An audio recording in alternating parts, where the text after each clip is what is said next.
Namo Bhagavate Vasudevaya.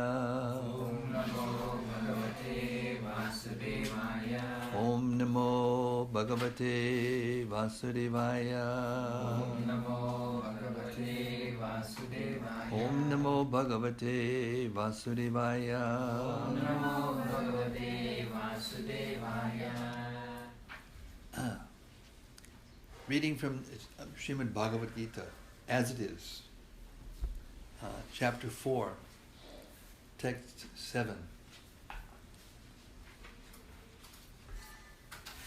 Yada yada hi dharmasya glanhir bhavati bharata abhyutanam dharmasya tadatmanam srijamyaham. Whenever and wherever there is a decline in religious practice, O descendant of Bharat, and a predominant rise of irreligion, at that time I descend myself. Purport. The word Srijami is significant herein. Srijami cannot be used in the sense of creation because, according to the previous verse, there is no creation of the Lord's form or body, since all of the forms are eternally existent. Therefore, Srijami means that the Lord manifests himself as he is. Although the Lord appears on schedule, namely at the end of the Dwapara Yuga, of the 28th millennium of the 7th Manu, in one day of Brahma, he has no obligation to adhere to such rules and regulations because he is completely free to act in many ways at his will. He therefore appears by his own will whenever there is a predominance of irreligiosity and a disappearance of true religion. Principles of religion are laid down in the Vedas, and any discrepancy in the matter of properly executing the rules of the Vedas makes one irreligious. In the Bhagavatam, it is stated that such principles are the laws of the Lord. Only the Lord can manufacture a system of religion. The Vedas are also accepted as originally spoken by the Lord himself to Brahma from within his heart. Therefore, the principles of Dharma, or religion, are the direct orders of the Supreme Personality of Godhead. Dharmam tu sakshat bhagavat pranitam. These principles are clearly indicated throughout the Bhagavad-gita. The purpose of the Vedas is to establish such principles under the order of the Supreme Lord. And the Lord directly orders at the end of the Gita that the highest principle of religion is to surrender unto him only and nothing more. The Vedic principles push one towards complete surrender unto him, and whenever such principles are disturbed by the demoniac, the Lord appears. From the Bhagavatam, we understand that Lord Buddha is the incarnation of Krishna, who appeared when materialism was rampant and materialists were using the pretext of the authority of the Vedas. Although there are certain restrictive rules and regulations regarding animal sacrifice for particular purposes in the Vedas, people of demonic tendency still took to animal sacrifice without reference to the Vedic principles. Lord Buddha appeared in order to stop this nonsense and to establish the Vedic principles of nonviolence. Therefore, each and every avatar or incarnation of the Lord has a particular mission, and they are all described in the revealed scriptures. No one should be accepted as an incarnation, as an avatar, unless he is referred to by scriptures. It is not a fact that the Lord appears only on Indian soil. He can manifest himself anywhere and everywhere, and whenever he desires to appear. In each and every incarnation, he speaks as much about religion as can be understood by the particular people under their particular circumstances. But the mission is the same, to lead people to God consciousness and obedience to the principles of religion. Sometimes he descends personally, and sometimes he sends his bona fide representative in the form of his son or servant, or himself in some disguised form. The principles of the Bhagavad-gita were spoken to Arjuna, and for that matter, to other highly elevated persons, because he was highly advanced compared to ordinary persons in other parts of the world. 2 plus 2 equals 4 is a mathematical principle that is true in the beginner's arithmetic class and in the advanced class as well. Still, there are higher and lower mathematics. In all incarnations of the Lord, therefore, the same principles are taught, but they appear to be higher and lower in varied circumstances. The higher principles of religion begin with the acceptance of the 4 orders and the 4 statuses of social life, as will be explained later. The whole purpose of the mission of incarnations is to arouse Krishna consciousness everywhere. Such consciousness is manifest and non-manifest only under certain circumstances. Text 8. Paritranaya sadhunam vinashaya chaduskritam dharma samstapanartaya sambhavami yuge yuge. To deliver the pious and to annihilate the miscreants, as well as to re-establish the principles of religion, I myself appear millennium after millennium. Purport. According to Bhagavad-gita, a sadhu, holy man, is a man in Krishna consciousness. A person may appear to be irreligious, but if he has the qualifications of Krishna consciousness wholly and fully, he is to be understood to be a sadhu.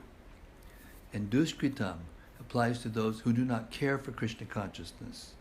Such miscreants, or duskritam, are described as foolish and the lowest of mankind, even though they may be decorated with mundane education. Whereas a person who is 100% engaged in Krishna consciousness is accepted as a sadhu, even though such a person may be neither learned nor well-cultured.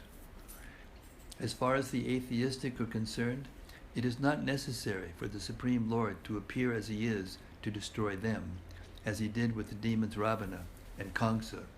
The Lord has many agents who are quite competent to vanquish demons, but the Lord especially descends to appease his unalloyed devotees, who are always harassed by the demoniac. The demon harasses the devotee, even though the latter may happen to be his kin. Although Prahlad Maharaj was the son of Hiranyakashipu, he was nonetheless persecuted by his father. Although Devaki, the mother of Krishna, was the sister of Kamsa, she and her husband Vasudeva were persecuted only because Krishna was to be born of them. So Lord Krishna appeared primarily to deliver Devaki rather than to kill Kamsa, but both were performed simultaneously. Therefore it is said here that to deliver the devotee and vanquish the demon miscreants, the Lord appears in different incarnations. In the Chaitanya Charitamrita of Krishnadas Kaviraj, the following verses summarize these principles of incarnation. Shrishti hetu ye murti prapanche avatare se ishvara murti avatara nama dare maya tita paravyome sabara abastana vishve avatari dare avatara nama. The avatar, or incarnation of Godhead, descends from the kingdom of God for material manifestation, and the particular form of the personality of Godhead who so descends is called an incarnation, or avatar. Such incarnations are situated in the spiritual world, the kingdom of God. When they descend to the material creation, they assume the name avatar. There are various kinds of avatars, such as Purusha avatars, Guna avatars, Lila avatars, Shaktivesh avatars, Manvantara avatars, and Yuga avatars, all appearing on schedule all over the universe. But Lord Krishna is the primeval Lord, the fountainhead of all avatars. Lord Sri Krishna descends for the specific purpose of mitigating the anxieties of the pure devotee. Lord Sri Krishna descends for the specific purpose of mitigating the anxieties of the pure devotees, who were very anxious to see him in his original Vrindavan pastimes. Therefore, the prime purpose of the Krishna avatar is to satisfy his unalloyed devotees. The Lord says that he incarnates himself in every millennium. This indicates that he incarnates also in the age of Kali. As stated in the Srimad Bhagavatam, the incarnation in the age of Kali is Lord Chaitanya Mahaprabhu, who spread the worship of Krishna by the Sankirtan movement, congregational chanting of the holy names, and spread Krishna consciousness throughout India. He predicted that this culture of Sankirtan would be broadcast all over the world, from town to town and village to village. Lord Chaitanya, as the direct incarnation of Krishna, the personality of Godhead, is described secretly, but not directly, in the confidential parts of the revealed scriptures, such as the Upanishads, Mahabharata, and Bhagavatam. The devotees of Lord Krishna are very much attracted by the Sankirtan movement of Lord Chaitanya. This avatar of the Lord does not kill the miscreants, but delivers them by his causeless mercy. Text 9. Janma karma chame divyam evam yo vititat pataha chaktva deham punar janma naiti mam iti sorjana. One who knows the transcendental nature of my appearance and activities does not, upon leaving the body, take his birth again in this material world, but attains my eternal abode, O Arjuna. Purport. The Lord's descent from his transcendental abode is already explained in the sixth verse. One who can understand the truth of the appearance of the personality of Godhead is already liberated from material bondage, and therefore he returns to the kingdom of God immediately after quitting this present material body. Such liberation of the living entity from material bondage is not at all easy. The impersonalists and the yogis attain liberation only after much trouble and many, many births. Even then, the liberation they achieve, merging into the impersonal Brahmajyoti of the Lord, is only partial, and there is the risk of returning to this material world. But the devotee, simply by understanding the transcendental nature of the body and activities of the Lord, attains the abode of the Lord after ending this body, and does not run the risk of returning to this material world. In the Brahma Samhita it is stated that the Lord has many, many forms and incarnations, Advaitam, Achyutam, Anadam, Anantarupam. Although there are many transcendental forms of the Lord, they are still one and the same Supreme Personality of Godhead. One has to understand this fact with conviction, although it is incomprehensible to mundane scholars and empiric philosophers. As stated in the Vedas, Eko Devo Nitya Lila Nurakto Bhakta Vyapi Ridyantaratmam. The one Supreme Personality of Godhead is eternally engaged in many, many transcendental forms in relationships with his unalloyed devotees. This Vedic version is confirmed in this verse of the Gita personally by the Lord. He who accepts this truth on the strength of the authority of the Vedas and of the Supreme Personality of Godhead, and who does not waste time in philosophical speculations, attains the highest perfectional stage of liberation. Simply by accepting this truth on faith, one can, without a doubt, attain liberation.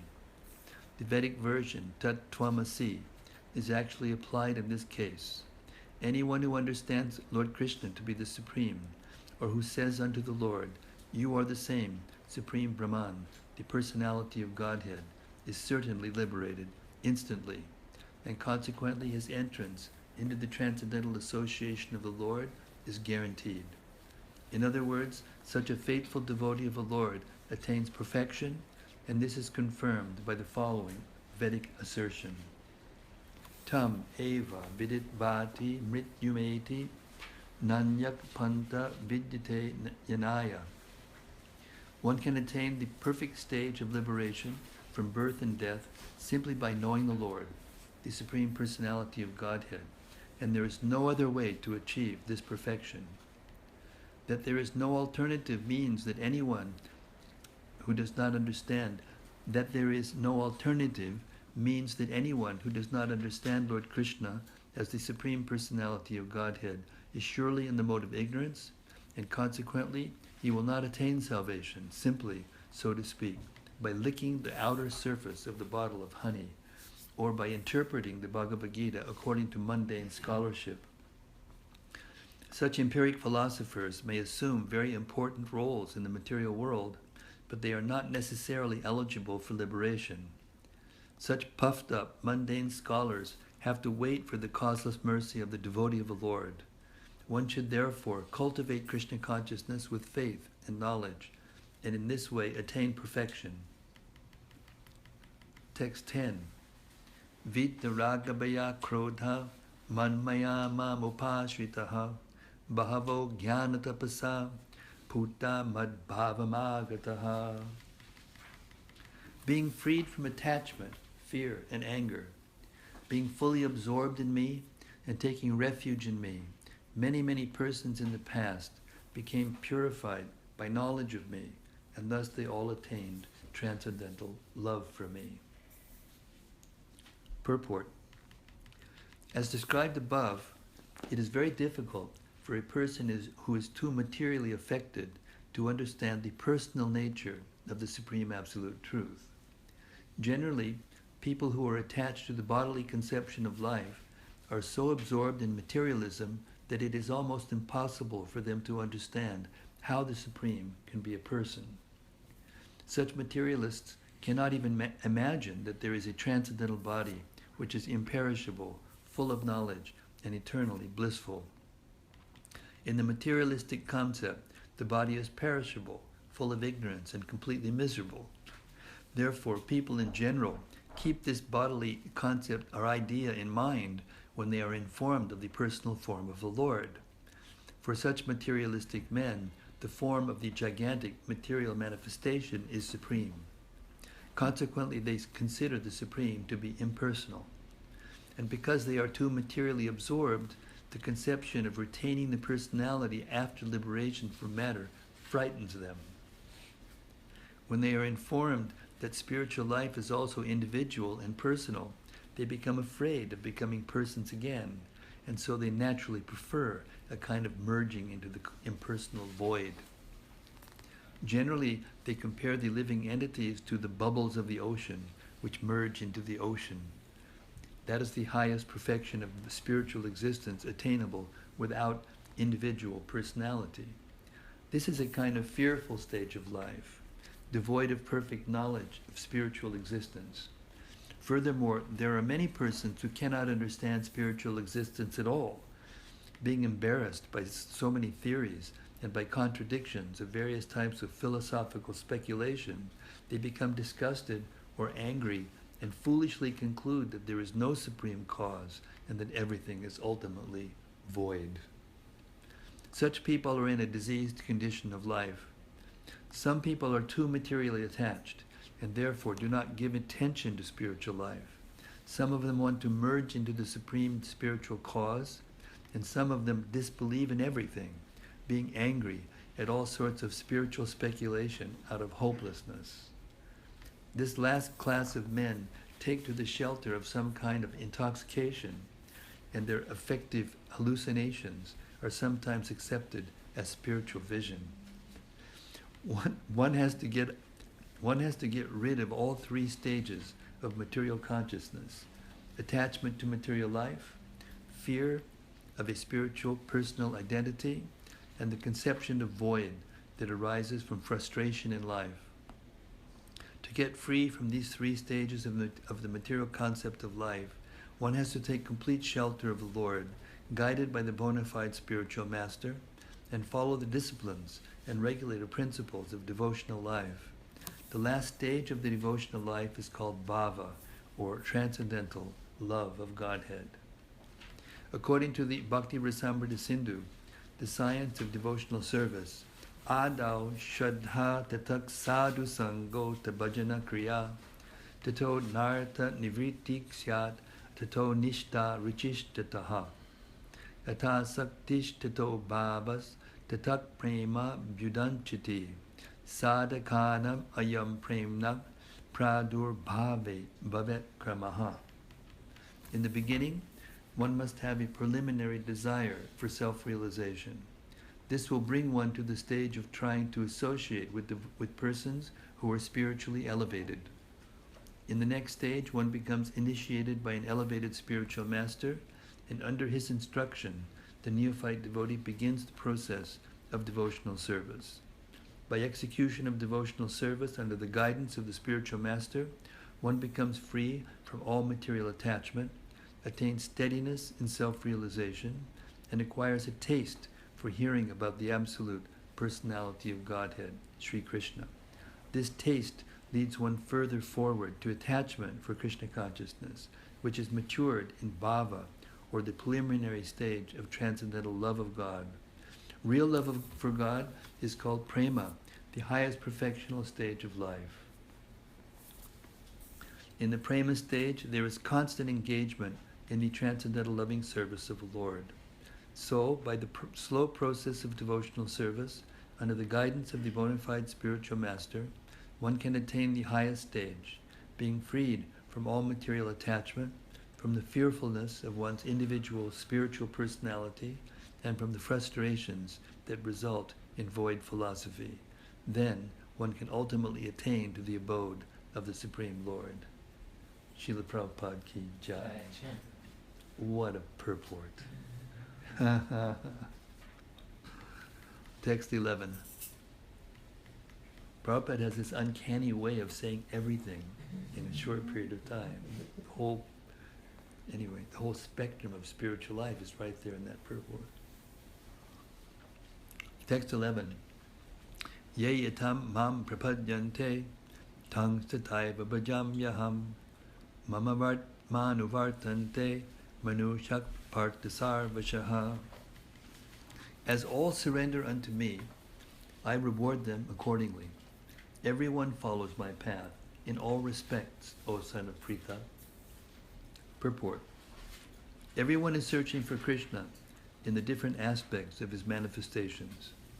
Krishna, the Supreme Personality of Godhead, is partially realized in his impersonal Brahmajyoti of effulgence and as the all-pervading Supersoul dwelling within everything, including the particles of atoms. But Krishna is fully realized only by his pure devotees. Consequently, Krishna is the object of everyone's realization, and thus anyone and everyone is satisfied according to one's desire to have him. In the transcendental world also, Krishna reciprocates with his pure devotees in the transcendental attitude, just as the devotee wants him. One devotee may want Krishna as Supreme Master, another as his personal friend, another as his son, and still another as his lover. Krishna rewards all the devotees equally, according to their different intensities of love for him. In the material world, the same reciprocations of feelings are there, and they are equally exchanged by the Lord with the different types of worshippers. The pure devotees, both here and in the transcendental abode, associate with him in person and are able to render personal service to the Lord, and thus derive transcendental bliss in his loving service. As for those who are impersonalists and who want to commit spiritual suicide by annihilating the individual existence of the living entity, Krishna helps also by absorbing them into his effulgence. Such impersonalists do not agree to accept the eternal, blissful personality of Godhead. Consequently, they cannot relish the bliss of transcendental personal service to the Lord, having extinguished their individuality. Some of them, who are not firmly situated even in the impersonal existence, return to this material field to exhibit their dormant desires for activities. They are not admitted into the spiritual planets, but they are again given a chance to act on the material planets. For those who are fruitive workers, the Lord awards the desired results of their prescribed duties as the Yajneshwar, and those who are yogis seeking mystic powers are awarded such powers. In other words, everyone is dependent for success upon his mercy alone, and all kinds of spiritual processes are but different degrees of success on the same path. Unless, therefore, one comes to the highest perfection of Krishna consciousness, all attempts remain imperfect, as stated in the Srimad Bhagavatam. Akama sarvakamo va mokshakama udaradihi tivrina bhakti yogena yajeta purusham param. Whether one is without desire, the condition of the devotees, or is desirous of all fruitive results, or is after liberation, one should, with all efforts, try to worship the Supreme Personality of Godhead for complete perfection, culminating in Krishna consciousness.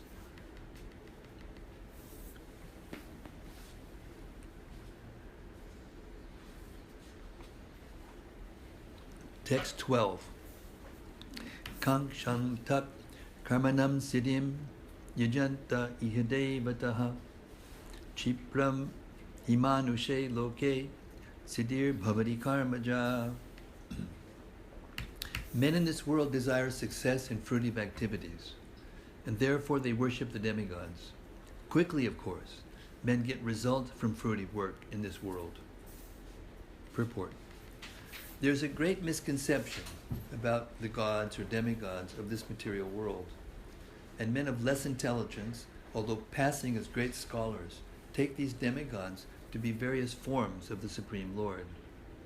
Actually, the demigods are not different forms of God, but they are God's different parts and parcels. God is one, and the parts and parcels are many. The Vedas say, Nityo Nityanam, God is one. Ishvara Parama, Krishna, the Supreme God is one, Krishna, and the demigods are delegated with powers to manage this material world. These demigods are all living entities, Nityanam, with different grades of material power. They cannot be equal to the Supreme God, Narayana, Vishnu, or Krishna. Anyone who thinks that God and the demigods are on the same level is called an atheist or Pashandi. Even the great demigods like Lord Brahma and Shiva cannot be compared to the Supreme Lord. In fact, the Lord is worshipped by demigods such as Brahma and Shiva. Shiva Virinchi Nutam. Yet curiously enough, there are many human leaders who are worshipped by foolish men under the misunderstanding of anthropomorphism or zoomorphism. Iha Devata denotes a powerful man or demigod of this material world. But Narayana, Vishnu, or Krishna, the Supreme Personality of Godhead, does not belong to this world. He is above or transcendental to material creation. Even Sripad Shankaracharya, the leader of the impersonalists, maintains that Narayana, or Krishna, is beyond this material creation. However, foolish people, Rita Jnana, worship the demigods because they want immediate results. They get the results, but do not know that results so obtained are temporary and are meant for less intelligent persons. The intelligent person is in Krishna consciousness, and he has no need to worship the paltry demigods for some immediate temporary benefit. The demigods of this material world, as well as their worshippers, will vanish with the annihilation of this material world. The boons of the demigods are material and temporary. Both the material worlds and their inhabitants, including the demigods and their worshippers, are bubbles in the cosmic ocean. In this world, however, human society is mad after temporary things, such as the material opulence of possessing land, family, and enjoyable paraphernalia. To achieve such temporary things, people worship the demigods or powerful men in human society. If a man gets some ministership in the government by worshiping a political leader, he considers that he has achieved a great boon. All of them are therefore kowtowing to the so-called leaders or big guns in order to achieve temporary boons, and they indeed achieve such things. Such foolish men are not interested in Krishna consciousness for the permanent solution to the hardships of material existence. They are all after sense enjoyment, and to get a little facility for sense enjoyment, they are attracted to worship empowered living entities known as demigods. This verse indicates that people are rarely interested in Krishna consciousness. They are mostly interested in material enjoyment, and therefore they worship some powerful living entity. Text 13. Chatuvarnyam maya shrishtam gunakarma vibhagashaha tasya kartadam apimam vidyakartadam avyayam. According to the three modes of material nature, and the work associated with them, the four divisions of human society are created by me. And although I am the creator of this system, you should know that I am yet the non-doer, being unchangeable. Purport. The Lord is the creator of everything. Everything is born of Him, everything is sustained by Him, and everything after annihilation rests in Him. He is therefore the creator of the four divisions of the social order, beginning with the intelligent class of men, technically called Brahmanas, due to their being situated in the mode of goodness. Next is the administrative class, technically called the Kshatriyas, due to their being situated in the mode of passion. The mercantile men, called the Vaishyas, are situated in the mixed modes of passion and ignorance, and the Shudras, or laborer class, are situated in the ignorant mode of material nature. In spite of his creating the four divisions of human society, Lord Krishna does not belong to any of these divisions, because he is not one of the conditioned souls, a section of whom form human society. Human society is similar to any other animal society, but to elevate men from the animal status, the above-mentioned divisions are created by the Lord for the systematic development of Krishna consciousness. The tendency of a particular man toward work is determined by the modes of material nature, which he has acquired. Such symptoms of life, according to the different modes of material nature, are described in the 18th chapter of this book. A person in Krishna consciousness, however, is above even the Brahmanas. Although Brahmanas by quality are supposed to know about Brahman, the supreme absolute truth, most of them approach only the impersonal Brahman manifestation of Lord Krishna. But a man who transcends the limited knowledge of a Brahmana and reaches the knowledge of the Supreme Personality of Godhead, Lord Sri Krishna, becomes a person in Krishna consciousness, or in other words, a Vaishnava. Krishna consciousness includes knowledge of all different plenary expansions of Krishna, namely Rama, Nishinga, Varaha, and so on. And as Krishna is transcendental to this system of the four divisions of human society, a person in Krishna consciousness is also transcendental to all divisions of human society, whether we consider the divisions of community, nation, or species. Text 14. Namam karma nilimpanti name karma pales priha itimam yobijanati karma bir nasabadyate. There is no work that affects me, nor do I aspire for the fruits of action. One who understands this truth about me also does not become entangled in the fruitive reactions of work. Purport. As there are constitutional laws in the material world stating that the king can do no wrong, or that the king is not subject to the state laws, similarly, the Lord, although he is the creator of this material world, is not affected by the activities of the material world. He creates and remains aloof from the creation, whereas the living entities are entangled in the fruitive results of material activities because of their propensity for lording over material resources.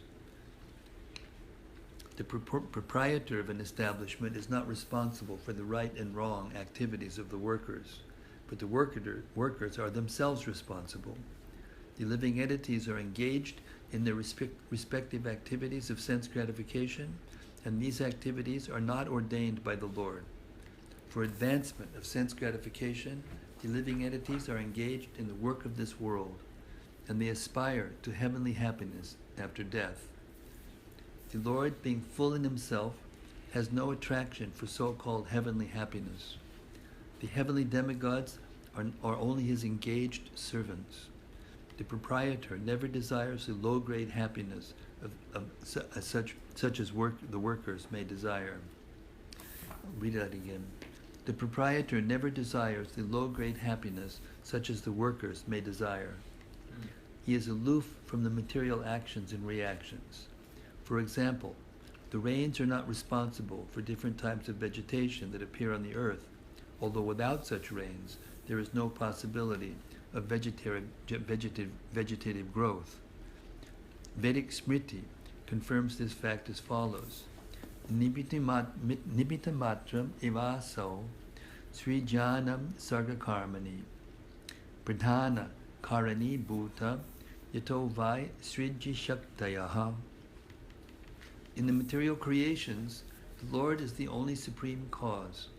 The immediate cause is material nature, by which the cosmic manifestation is made visible. The created beings are of many varieties, such as the demigods, human beings, and lower animals, and all of them are subject to the reactions of their past good or bad activities. The Lord only gives them the proper facilities for such activities and the regulations of the modes of nature, but He is never responsible for their past and present activities. In the Vedanta Sutra, it is confirmed, Vaishamya Naigrinye Nisapik Shatvat. The Lord is never partial to any living entity. The living entity is responsible for his own acts. The Lord only gives him facilities through the agency of material nature, the external energy. Anyone who was fully conversant with all the intricacies of this law of karma, or fruitive activities, does not become affected by the results of his activities. In other words, the person who understands this transcendental nature of the Lord is an experienced man in Krishna consciousness, and thus he is never subjected to the laws of karma. One who does not know the transcendental nature of the Lord and who thinks that the activities of the Lord are aimed at fruitive results, as are the activities of the ordinary living entities, certainly becomes entangled himself in fruitive reactions. But one who knows the supreme truth is a liberated soul, fixed in Krishna consciousness. Text 15. Evam gyatva kritam karma purvair apimamuk shubhihi kudur karma eva tasmatvam purvai purvataram kritam. All the liberated souls in ancient times acted with this understanding of my transcendental nature. Therefore, you should perform your duty following in their footsteps. Purport. There are two classes of men. Some of them are full of polluted material things within their hearts, and some of them are materially free. Krishna consciousness is equally beneficial for both of these persons. Those who are full of dirty things can take to the line of Krishna consciousness for a gradual cleansing process, following the regulative principles of devotional service.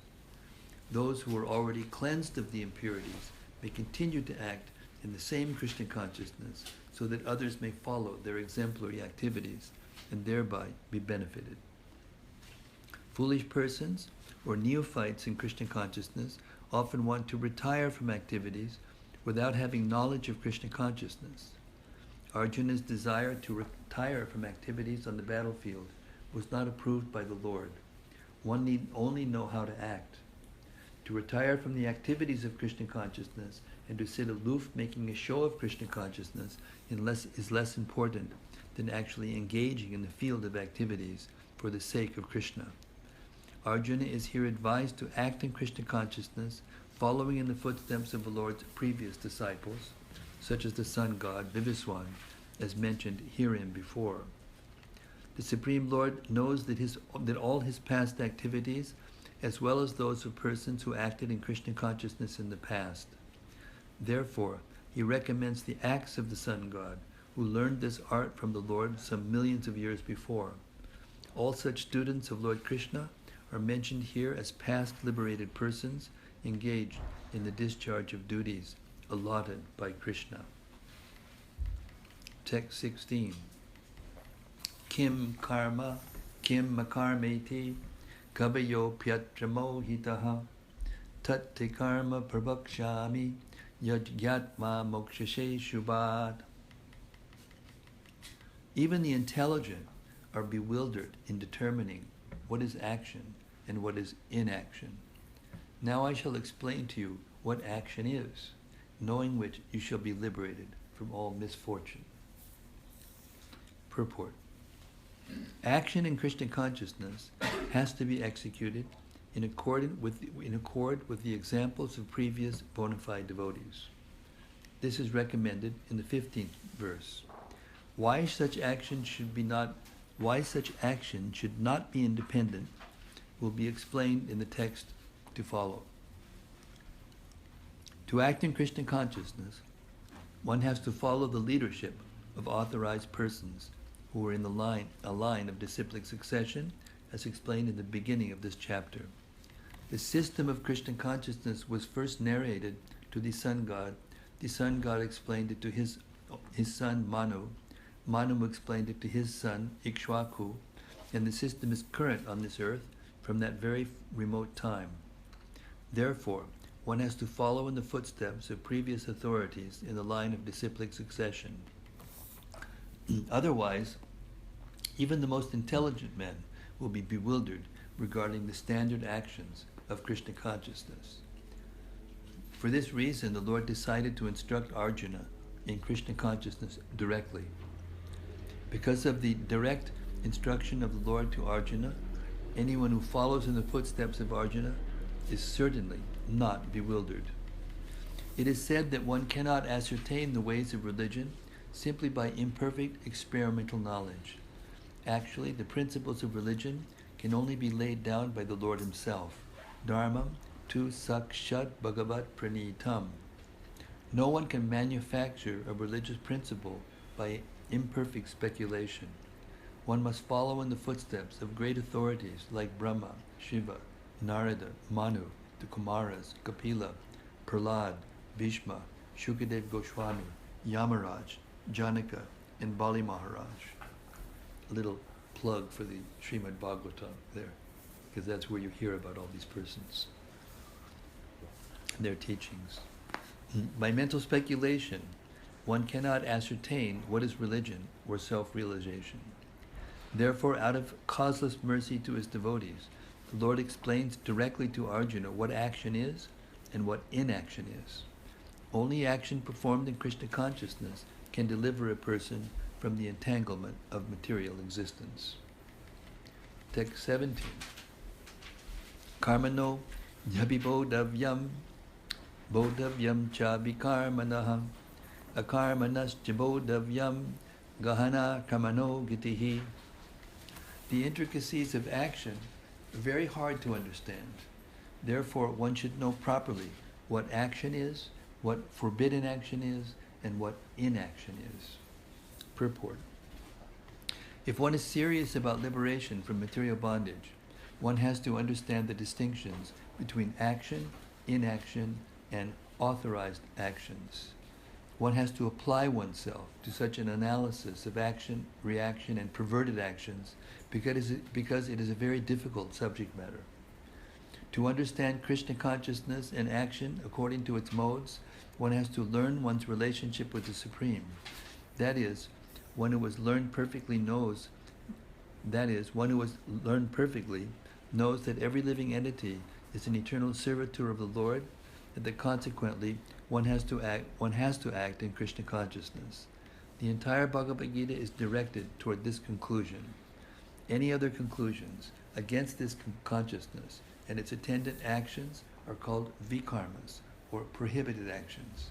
To understand all this, one has to associate with authorities in Krishna consciousness and learn the secret from them. This is as good as learning from the Lord directly. Otherwise, even the most intelligent persons will be bewildered. Text 18. Karmanya karmayak pashyat akarmani chakarmayaha saburiman manusheshu sayukta kritsna karma krit. One who sees inaction in action and action in inaction is intelligent among men, and thus he is in the transcendental position, although engaged in all sorts of activities. Purport. A person acting in Krishna consciousness is naturally free from the bonds of karma. His activities are all performed for Krishna. Therefore, he does not enjoy or suffer any of the effects of work. Consequently, he is intelligent in human society, even though he is engaged in all sorts of activities for Krishna. Akarma means without reaction to work. The impersonalist ceases fruitive activities out of fear, so that the resultant action may not be a stumbling block on the path of self-realization. But the personalist knows rightly his position as the eternal servitor of the Supreme Personality of Godhead. Therefore, he engages himself in the activities of Krishna consciousness. Because everything is done for Krishna, he enjoys only transcendental happiness in the discharge of this service. Those who are engaged in this process are known to be without desire for personal sense gratification. The sense of eternal servitorship to Krishna makes one immune to all sorts of reactionary elements of work. Text 19. Yasya sarve samadamba kama sankalpavarjitaha jnanagni dagdakarmanam tam ahu panditam buddhaha. One is understood to be in full knowledge, whose every endeavor is devoid for desire, for sense gratification. He is said by sages to be a worker for whom the reactions of work have been burned up by the fire of perfect knowledge. I'll repeat that. One is understood to be in full knowledge, whose every endeavor is devoid of desire for sense gratification. He is said by sages to be a worker for whom the reactions of work have been burned up by the fire of perfect knowledge. Purport. Only a person in full knowledge can understand the activities of a person in Krishna consciousness. Because the person in Krishna consciousness is devoid of all kinds of sense gratificatory propensities, it is to be understood that he has burned up the reactions of his work by perfect knowledge of his constitutional position as the eternal servitor of the Supreme Personality of Godhead. He is actually learned who has attained to such perfection of knowledge. Development of this knowledge of eternal servitorship to the Lord is compared to fire. Such a fire, once kindled, can burn up all kinds of reactions to work. Text 20. Tyaktva karma pala sangam nitya tripto nirashrayaha karmanya viparito pi naiva kinchit karoti saha. Abandoning all attachment to the results of his activities, ever satisfied and independent, he performs no fruitive action, although engaged in all kinds of undertakings. Purport. This freedom from the bondage of actions is possible only in Krishna consciousness, when one is doing everything for Krishna. A Krishna conscious person acts out of pure love for the Supreme Personality of Godhead, and therefore he has no attraction for the results of the action. He is not even attached to his personal maintenance, for everything is left to Krishna. Nor is he anxious to secure things, nor to protect things already in his possession. He does his duty to the best of his ability and leaves everything to Krishna. Such an unattached person is always free from the resultant reactions of good and bad. It is as though he were not doing anything. This is the sign of akarma, or actions without fruitive reactions.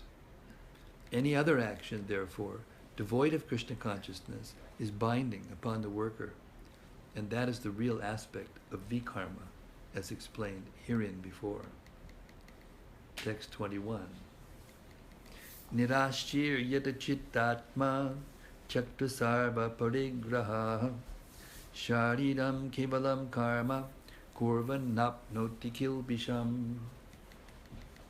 Such a man of understanding acts with mind and intelligence perfectly controlled, gives up all sense of proprietorship over his possessions, and acts only for the bare necessities of life. Thus working, he is not affected by sinful reactions. Purport. A Krishna conscious person does not expect good or bad results in his activities.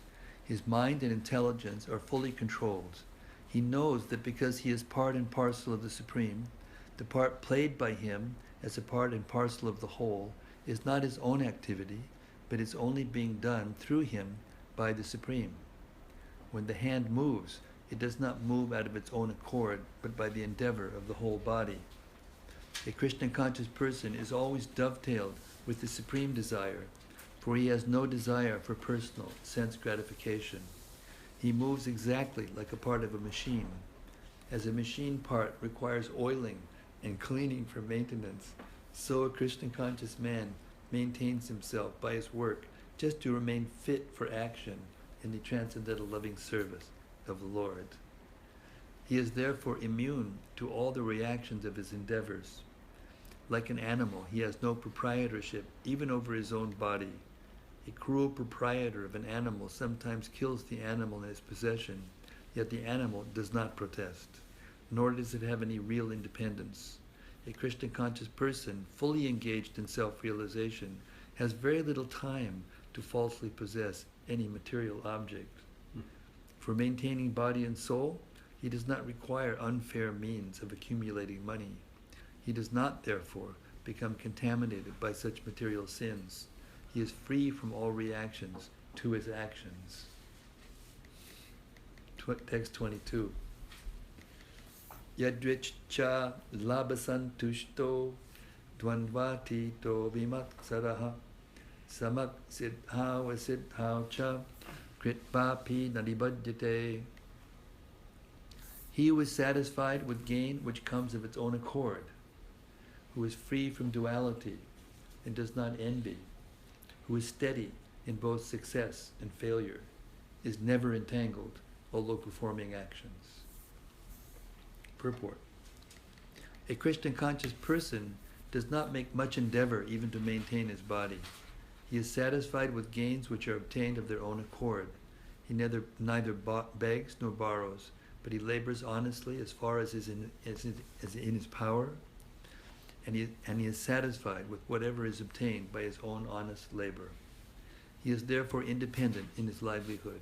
He does not accept engagement in anyone's service if it might hamper his own service in Krishna consciousness. However, for the service of the Lord, he can participate in any kind of action without being disturbed by the duality of the material world. The duality of the material world is felt in terms of heat and cold, or misery and happiness. A Krishna conscious person is above duality because he does not hesitate to act in any way for the satisfaction of Krishna. Therefore he is steady both in success and in failure. These signs are visible when one is fully in transcendental knowledge. Text 23. Gata sangyasya muktasya jnana vastita chetasaha jagyaya charata karma samagram prabaliyate. The work of a man who is unattached to the modes of material nature and who is fully situated in transcendental knowledge merges entirely into transcendence. Purport. Becoming fully Krishna conscious, one is freed from all dualities and thus is free from the contaminations of the material modes. He can become liberated because he knows his constitutional position in relationship with Krishna, and thus his mind cannot be drawn from Krishna consciousness. Consequently, whatever he does for Krishna, who is the primeval Vishnu. Therefore, all his works are technically sacrifices because sacrifice aims at satisfying the Supreme Person, Krishna, or Vishnu. The resultant actions to all such work certainly merge into transcendence, and one does not suffer material effects. Text 24. Brahmarpanam Brahmahabir Brahmagnao Brahmanahutam Brahmaiva Tintagantavyam Brahmakarma Samadhina. A person who is fully absorbed in Krishna consciousness is sure to attain the spiritual kingdom because of his full contribution to spiritual activities, in which the consummation is absolute and that which is offered is of the same spiritual nature. Purport. How activities in Krishna consciousness can lead one ultimately to the spiritual goal is described here. There are various activities in Krishna consciousness, and all of them will be described in the following verses. But for the present, just the principle of Krishna consciousness is described. A conditioned soul entangled in material contamination is sure to act in the material atmosphere, and yet he has to get out of such an environment.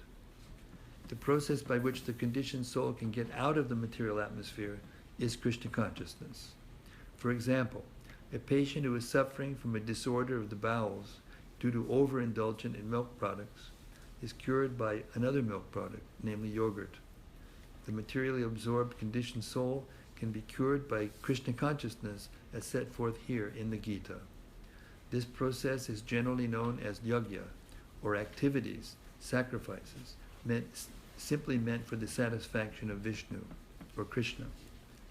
The more the activities of the material world are performed in Krishna consciousness or for Vishnu only, the more the atmosphere becomes spiritualized by complete absorption. The word Brahman, means spiritual. The Lord is spiritual, and the rays of his transcendental body are called Brahma Jyoti, his spiritual effulgence. Everything that exists is situated in that Brahma Jyoti, but when the Jyoti is covered by illusion, Maya, or sense gratification, it is called material. This material veil can be removed at once by Krishna consciousness. Thus, the offering for the sake of Krishna consciousness, the consuming agent of such an offering or contribution, the process of consumption, the contributor, and the result are all combined together, Brahman, or the Absolute Truth. The Absolute Truth covered by Maya is called matter. Matter dovetailed for the cause of the Absolute Truth regains its spiritual quality. Krishna consciousness is the process of converting the illusory consciousness into Brahman, or the Supreme. When the mind is fully absorbed in Krishna consciousness, it is said to be in samadhi, or trance. Anything done in such transcendental consciousness is called yajna, or sacrifice for the Absolute. In that condition of spiritual consciousness, the contributor, the contribution, the consumption, the performer or leader of the performance, and the result or ultimate gain, everything becomes one in the Absolute, the Supreme Brahman. That is the method of Krishna consciousness. Hare Krishna. All glories to Sri Krishna and his transcendental knowledge.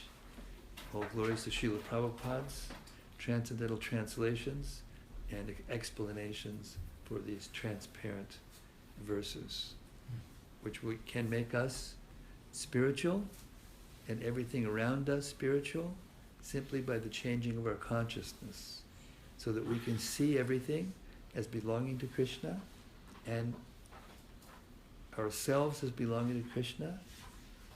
And as soon as we connect things to Krishna, whatever we're doing, that energy becomes spiritualized, transformed into Krishna consciousness. And this is the way of transcendence, and it can be done from any position in life. Hare Krishna. So we don't have to change anything, we just have to change our consciousness, which is not easy. It's actually the most difficult thing to do. It's easy to do, cook something or clean something or read something or whatever, but it's the consciousness. So this book, if we just hear it every day, sincerely, like this, to ourselves or to others, makes no difference, especially if we hear it as we're realizing right now, and in this series of readings, then we can become fully Krishna conscious and be happy, even in the same situation that we think has so many sources of unhappiness. That is the secret of being happy in this miserable material world. Hare Krishna. Okay, any realizations or reflections or questions or comments or corrections or chastisements?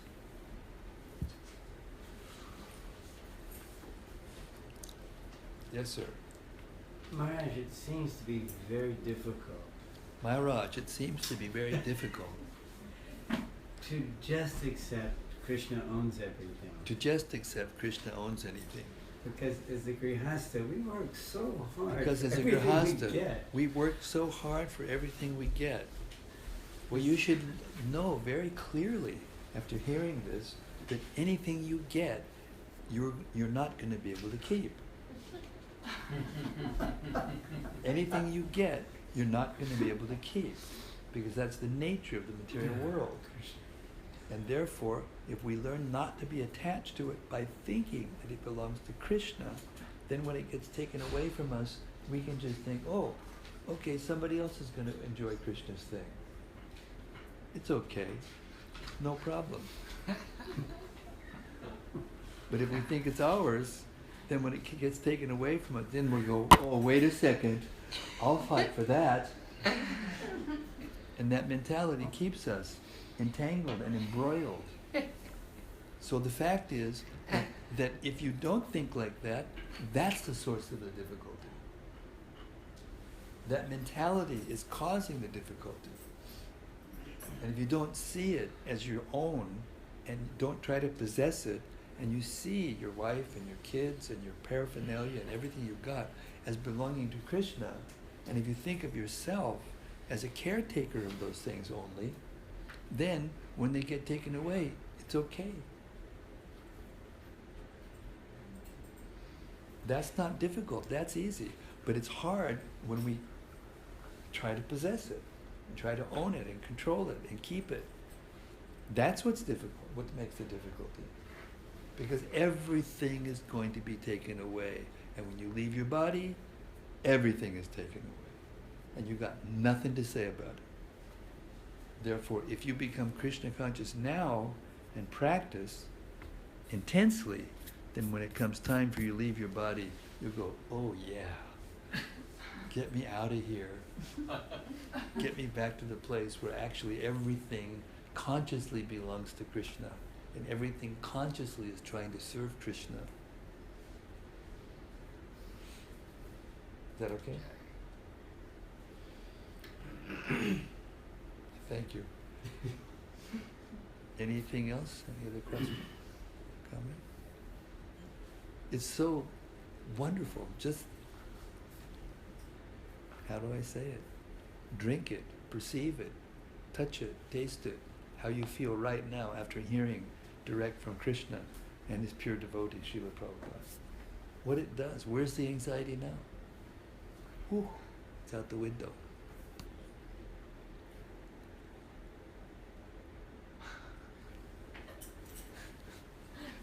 Hare Krishna. Thank you very much. Srila Prabhupada ki jai. Srimad Bhagavad-gita ki jai. Transcendental ki jai.